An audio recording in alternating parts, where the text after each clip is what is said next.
കൊച്ചിയിൽ നിന്നും വെറും 2 മണിക്കൂർ യാത്ര ചെയ്ത് കഴിഞ്ഞാൽ സ്വിമ്മിംഗ് പൂളും മനോഹരമായ വ്യൂ പോയിന്റിലേക്കുള്ള ട്രക്കിങ്ങും അഡ്വഞ്ചർ ആക്ടിവിറ്റീസും കയാക്കിങ്ങും സിപ്പ് ലൈനും പിന്നെ DJ ഹാളും മനോഹരമായ വ്യൂ പോയിന്റുകളും പിന്നെ ബ്രേക്ക്ഫാസ്റ്റ് മുതൽ ഡിന്നർ വരെ നല്ല ടേസ്റ്റി ആയിട്ടുള്ള ബുഫയുമായി ഫ്രണ്ട്സും ഫാമിലി ആയിട്ട് വന്നിട്ടുണ്ടെങ്കിൽ ഒരു പ്ലേസിൽ തന്നെ 2 ദിവസം വേറെ എങ്ങും പോകാണ്ട് അടിച്ചു പൊളിക്കാൻ പറ്റുന്ന ഇടുക്കി കുളമാവിനടുത്തുള്ള ഗ്രീൻബർഗ് റിസോർട്ടിലാണ് ഞാൻ ഇന്നുള്ളത്. ഇവിടെ എനിക്ക് ഏറ്റവും അട്രാക്റ്റീവ് ആയിട്ട് തോന്നിയെന്ന് പറഞ്ഞാൽ ഒരു ഡേ ഫുള്ളുള്ള ആക്ടിവിറ്റീസിനും ഫുഡിനും ഉൾപ്പെടെയാണ് റൂം റെന്റ് എന്നുള്ളതുകൊണ്ട് തന്നെ ഇതൊരു ബഡ്ജറ്റ് ഫ്രണ്ട്ലി ആയിട്ടുള്ള ഡീലായിട്ടാണ് എനിക്ക് തോന്നിയത്. നല്ല ആംബിയൻസിലുള്ള കോട്ടേജുകളും ലേക്ക് ഫ്രണ്ട് ആയിട്ടുള്ള ട്രീ ഹൗസും അതുമല്ല നിങ്ങൾക്ക് എ ഫ്രെയിം വില്ലാസ് വേണമെങ്കിൽ നല്ല ഏലക്കാടുകൾക്ക് നടുവിൽ മനോഹരമായ വ്യൂയോടുകൂടിയുള്ള എ ഫ്രെയിം വില്ലാസും അവൈലബിൾ ആണ്. ഇതുമല്ല നിങ്ങൾ ഒരു ഗ്രൂപ്പായിട്ട് വരുവാണെങ്കിൽ 20 പേർക്ക് ഒന്നിച്ച് സ്റ്റേ ചെയ്യാൻ പറ്റുന്ന DJ ഹാളോട് കൂടിയുള്ള ഇവരുടെ ക്ലബ് വില്ല അവൈലബിൾ ആണ്. ഇതിന് പെർ ഹെഡ് 3500 രൂപയാണ് ഒരു ദിവസത്തെ ഫുഡും ഫുൾ ആക്ടിവിറ്റീസും ഉൾപ്പെടെ വരുന്നത്. പിന്നെ ഇവരുടെ ഫുഡിനെ കുറിച്ച് എടുത്ത് പറയേണ്ടതാണ്, ഇത്ര ടേസ്റ്റി ആയിട്ടുള്ള ഫുഡ് നിങ്ങൾ വന്ന് ട്രൈ ചെയ്ത് നോക്കുമ്പോൾ അറിയാൻ പറ്റും.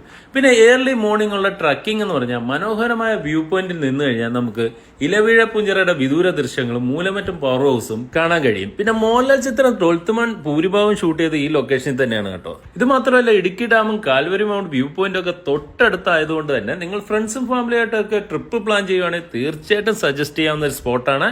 അവൻ ട്രൈ ചെയ്ത് നോക്കുക, ഫീഡ്ബാക്കുകൾ പറയുക.